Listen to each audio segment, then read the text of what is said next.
श्री स्वामी समर्थ. नमस्कार मंडळी, स्वागत आहे तुमचे माझ्या यूट्यूब चॅनलवरती. आजचा दिवस तुम्हाला खूप छान सुखाचा आनंदाचा जाऊ हीच मी स्वामींच्या चरणी प्रार्थना करते आणि आज या नवीन व्हिडिओला सुरुवात करते.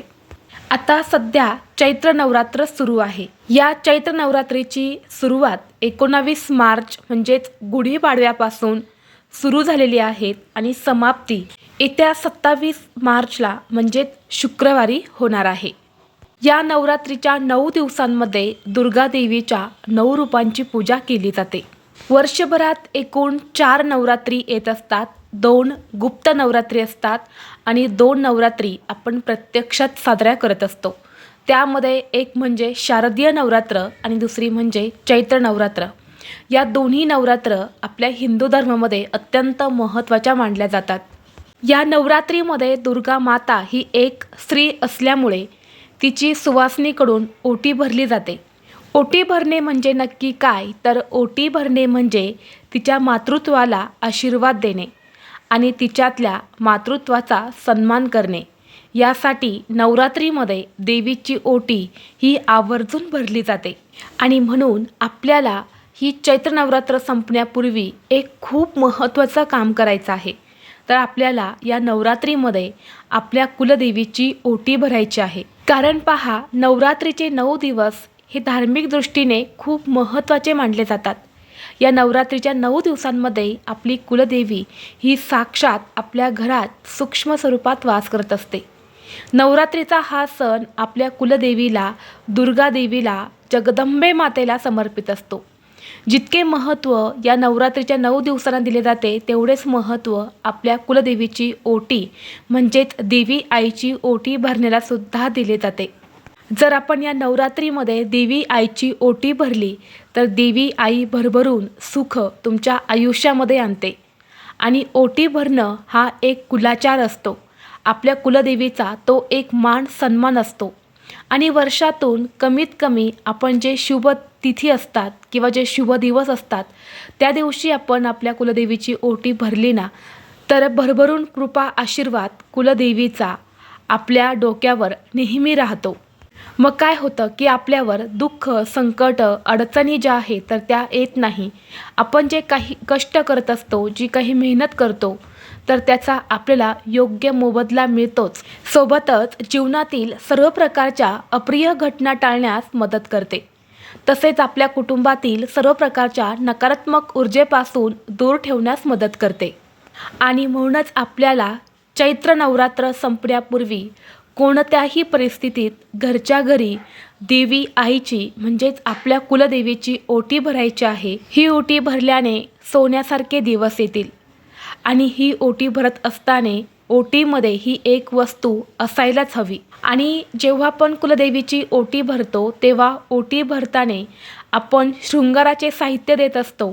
तर ते साहित्य देताना अशा 2 वस्तू आहेत ज्या आपल्याला चुकूनही ओटीमध्ये ठेवायच्या नाही.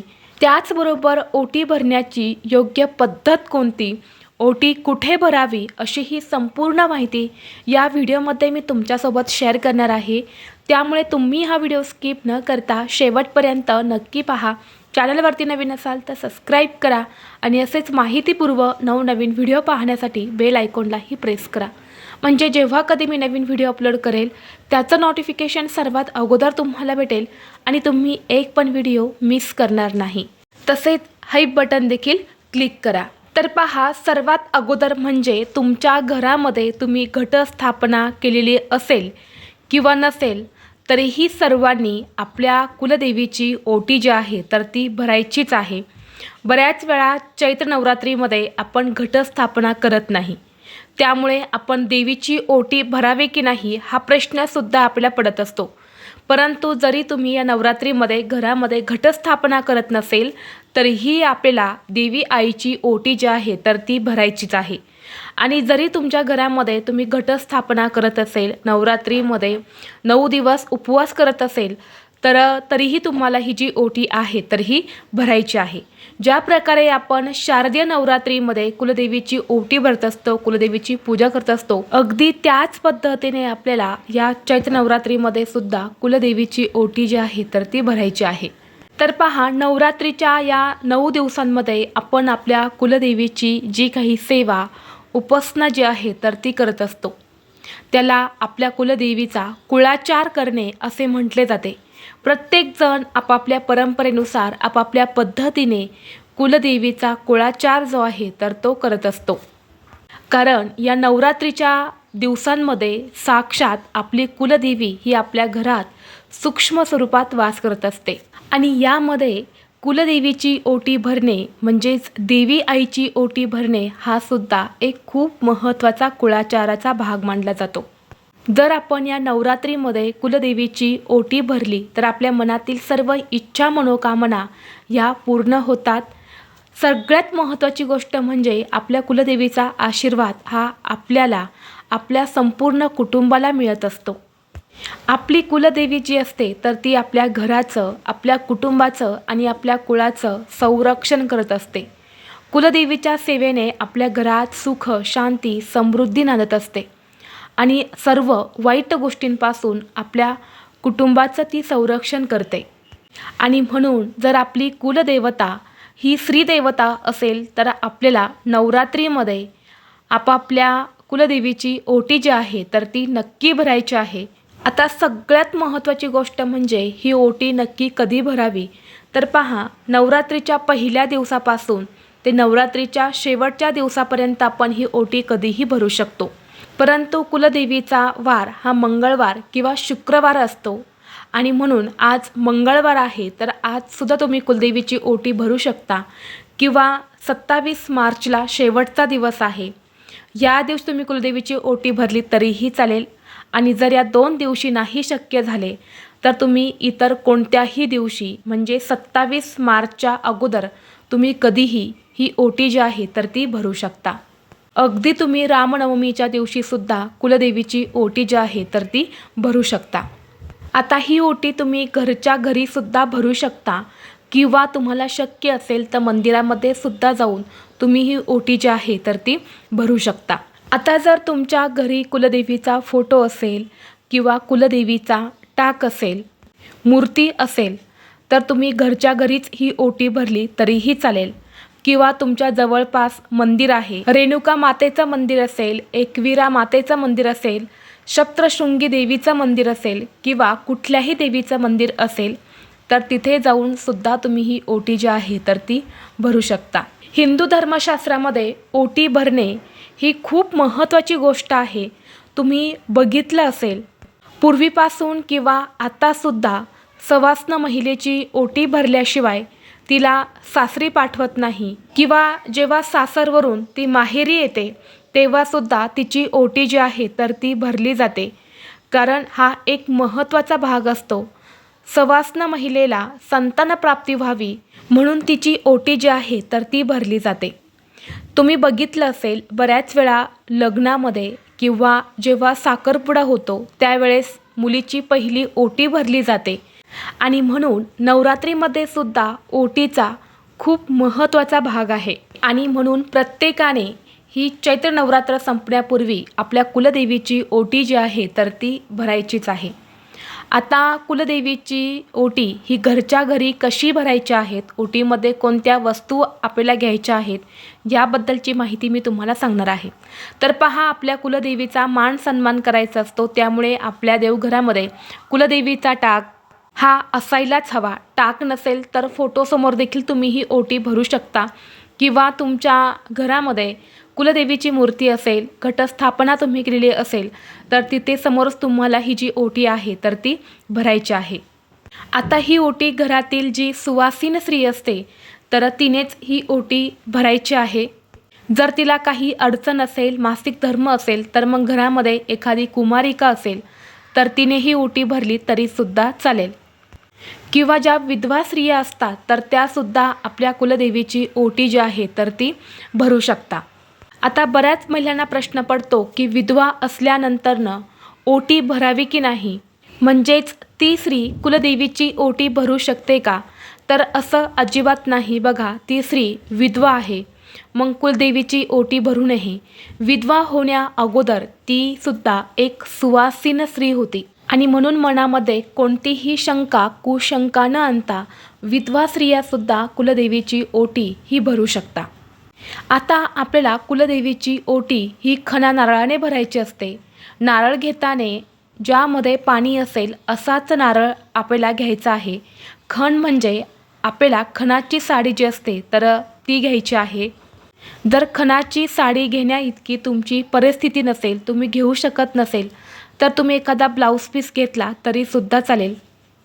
तसेच बऱ्याच वेळा कुलदेवीची ओटी भरण्यासाठी नऊवारी साडीसुद्धा घेतली जाते.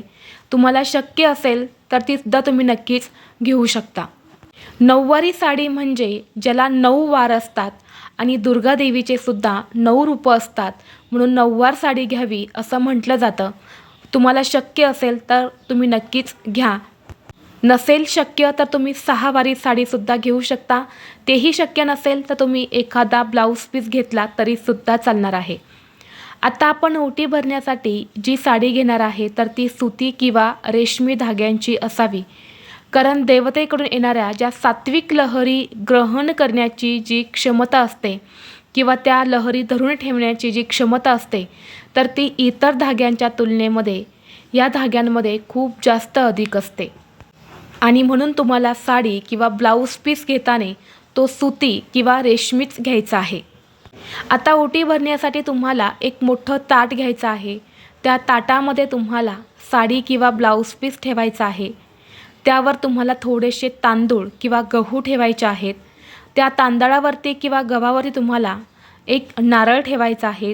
नारळाची शेंडी ही देवीकडे ओटी भरताना येईल अशा पद्धतीने हा नारळ तुम्हाला त्या साडीवरती, तांदळावरती किंवा गव्हावरती ठेवायचा आहे. यासोबतच तुम्हाला एक हळकुंड, एक सुपारी, एक बदाम, एक खारीक आणि 1 रुपयाचं एक नाणं जे आहे तर ते सुद्धा घ्यायचं आहे. यासोबतच तुम्हाला 16 शृंगाराचं साहित्य जे असतं तर ते सुद्धा घ्यायचं आहे.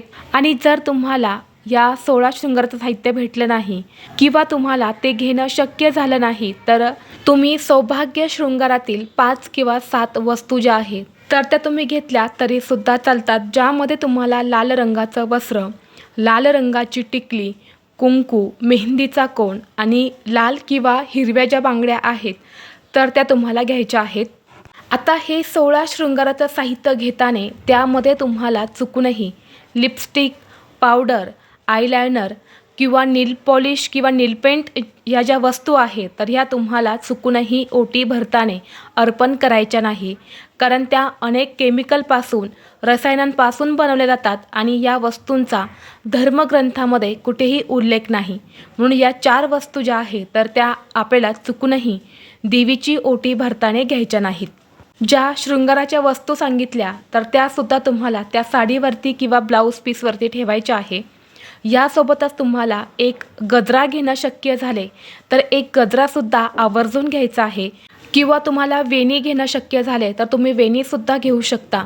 गजरा किंवा वेणी घेणं शक्य नाही झालं तर मग तुम्ही एखादं गुलाबाचं फूल घेतलं तरीसुद्धा चालेल.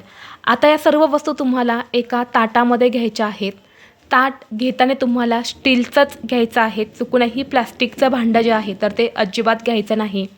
देवीची ओटी भरण्या अगोदर तुम्हाला चांगले तयार व्हायचं आहे. साडी घालायची आहेत किंवा एखादा चांगला छान असा ड्रेस घालायचा आहे. काळ्या रंगाचे कपडे तुम्हाला घालायचे नाहीत. आपल्या कपड्यावरती कुंकू लावायचं आहे. हातात बांगड्या घालायचा आहेत. थोडासा शृंगार करायचा आहे आणि यानंतर तुम्हाला ही ओटी जी आहे तर ती भरायची आहे.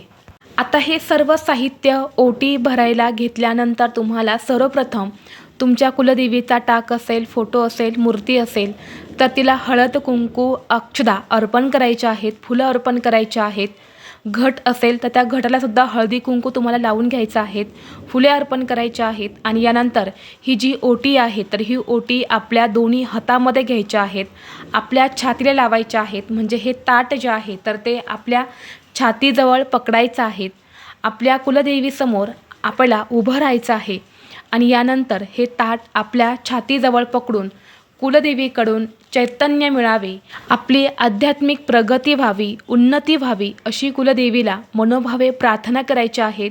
तुमच्या कुलदेवीला तुम्हाला काही सांगायचं असेल, तुमच्या इच्छा मनोकामना अपूर्ण असेल तर त्या पूर्ण होण्यासाठी प्रार्थना करायच्या आहेत. आणि कुलदेवीला सांगायचं आहे की या नवरात्रीमध्ये मी तुझी ओटी भरत आहे. मला तुझ्या मूळस्थानी येऊन ही ओटी भरणं शक्य झालं नाही, म्हणून घरच्या घरीच ही ओटी मी भरत आहे. आणि तू या ओटीचा स्वीकार करावा आणि तुझा आशीर्वाद हा सदैव माझ्या कुटुंबावरती राहू दे. माझ्या कुटुंबात सुख, शांती, समृद्धी, ऐश्वर्य नांदू दे. कधीही धनधान्य, संपत्ती कमी पडू देऊ नकोस, अशी मनोभावे तुम्हाला प्रार्थना करायची आहे. आणि यानंतर ही जी ओटी आहे तर ही देवीच्या मस्तकाला लावून तिच्या चरणापाशी अर्पण करायची आहे. आता ओटी अर्पण करून झाल्यानंतर तुम्हाला एका वाटीमध्ये थोडेसे तांदूळ घ्यायचे आहेत. दोन्ही हातामध्ये आपल्याला हे तांदूळ जे आहेत तर ते घ्यायचे आहेत. देवीच्या मस्तकाला लावून तिच्या चरणी आपण जी ओटी अर्पण केली आहे तर त्या ओटीवरती अर्पण करायचे आहे. असे तुम्हाला 5 किंवा 7 मूठ तांदूळ जे आहे तर ते या पद्धतीने उतरून तिच्या चरणी अर्पण करायचे आहे. जेव्हा असे तांदूळ आपण देवीच्या मस्तकाला लावून ओटीवरती अर्पण करतो तेव्हा देवी तत्व हे जागृत होण्यास मदत होत असते. आता हीच ओटी भरत असताना या ओटीमध्ये एक खूप महत्त्वाची वस्तू आहे जी आपल्याला हवी आहे, ते म्हणजे तांबूल. बघा, ओटी भरताना तुम्हाला कुलदेवीला तांबूल जे आहे तर ते सुद्धा अर्पण करायचं आहे. कारण कुलदेवीच्या पूजेमध्ये किंवा कुलदेवीच्या ओटीमध्ये तांबूल याचं खूप जास्त धार्मिक महत्त्व आहे. आता हे तांबूल तुम्हाला कुठे मिळेल तर जिथे खाण्याचं पान मिळतं, जिथे पान शॉप आहे तर तिथे तुम्ही सांगितलं की कुलदेवीसाठी आम्हाला तांबूल बनवून द्या, तर तिथे तुम्हाला तांबूल जे आहे तर ते बनवून देतात. त्यामध्ये तंबाखू आणि सुपारीचा वापर जो आहे तर तो केलेला नसतो. आणि जेव्हा आपण तांबूल बनवून घेणार आहे तेव्हासुद्धा तुम्हाला त्यांना सांगायचं आहे की आम्हाला कुलदेवीसाठी हे तांबूल बनवून हवं आहे. त्यामध्ये तुम्ही सुपारी किंवा तंबाखूचा वापर जो आहे तर तो अजिबात करू नका. आणि असं तांबूल जे आहे तर ते आपल्याला आणायचं आहेत आणि ओटी भरत असताना आपल्या कुलदेवीला हे अर्पण करायचं आहे. आता कुलदेवीची ओटी भरताना आपण ज्या काही वस्तू वापरणार आहे, जो काही ब्लाऊज पीस, साडी किंवा तांबूल या ज्या सगळ्या वस्तू असणार आहे तर ह्या आपल्या स्वतःच्या खर्चाने करायच्या आहे. म्हणजे स्वखर्चाने करायच्या आहे. कोणी तुम्हाला साडी दिली आहे, ब्लाऊज पीस दिला आहे तर तो चुकूनही तुम्ही ओटी भरायला वापरू नका. जर तुम्ही स्वतःच्या पैशातून या वस्तू घेऊन कुलदेवीची ओटी भरली तर याचं शुभफळ जे आहे तर ते आपल्याला प्राप्त होत असते. त्याचबरोबर ओटी भरत असताना तुम्हाला एक महत्त्वाची चूक जी आहे तर ती अजिबात करायची नाही. ती म्हणजे ओटी भरताना आपल्याला चुकूनही निळ्या रंगाची साडी किंवा काळ्या रंगाची साडी जी आहे तर ती वापरायची नाही. किंवा जो खण किंवा ब्लाऊज पीस असणार आहे तर तो सुद्धा तुम्हाला या रंगाचा वापरायचा नाही. आता तुम्ही कुलदेवीची ओटी भरली आहे तर ही ओटी काय करायची? बघा, आता ही ओटी तुम्ही भरल्यानंतरनं दुसऱ्या दिवशी ती ओटी तुम्ही पॅक करून ठेवू शकता. आणि जेव्हा तुम्ही तुमच्या कुलदेवीच्या मूळस्थानी जाणार आहे तेव्हा ती ओटी तुम्ही घेऊन जायची आहे आणि तिथे कुलदेवीला अर्पण करायचे आहे. जर काही दिवसात तुमचं ते जाणं शक्य नसेल, तुमचा काही प्लॅन नसेल तर मग तुम्ही ती ओटी तुमच्या घरी एखाद्या सुवासिनी स्त्रीला बोलवायचं आहे आणि ती ओटी तुम्हाला तिला द्यायची आहे, तिचा मान सन्मान करायचा आहे. तेही तुम्हाला शक्य नसेल तर त्या ओटीमध्ये ज्या काही वस्तू असणार आहे त्या तुम्ही स्वतः वापरल्या तरीसुद्धा चालतात. मग त्यामध्ये जे तांदूळ असणार आहे त्याचा तुम्ही भात किंवा खीर बनवू शकता. नारळ जो आहे तर तो तुम्ही घरामध्ये सर्वजण प्रसाद म्हणून खाऊ शकतात. जे काही शृंगाराचं साहित्य आहे तर त्या घरातील महिला वापरू शकतात. आणि जर तुम्हाला घरीच कुलदेवीची ओटी भरायची नसेल तर तुम्ही मंदिरामध्ये सुद्धा जाऊन ही ओटी भरू शकता. ज्या पद्धतीने मी तुम्हाला सांगितले त्याच पद्धतीने तुम्ही मंदिरामध्ये सुद्धा ही ओटी जी आहे तर ती भरू शकता. जर तुमच्या घरामध्ये सुतक असेल तर तुम्हाला ओटीही भरता येणार नाही. घरातल्या स्त्रियांना मासिक धर्म असेल तर मग घरातील इतर महिलेने ओटी भरली तरीसुद्धा चालेल. कुलदेवीची ओटी ही तुम्ही सकाळपासून ते संध्याकाळपर्यंत कधीही भरू शकता. तर ही अत्यंत महत्त्वाची माहिती मला तुमच्यापर्यंत शेअर करायची होती. व्हिडिओ तुम्हाला आवडला तर लाईक करा, चॅनलवरती नवीन असाल तर सबस्क्राईब करा आणि हा व्हिडिओ आपल्या मित्रपरिवारासोबत जास्तीत जास्त शेअर करा. चला तर मग भेटू असंच पुढल्या एका नवीन व्हिडिओमध्ये. तोपर्यंत सर्वांना श्री स्वामी समर्थ.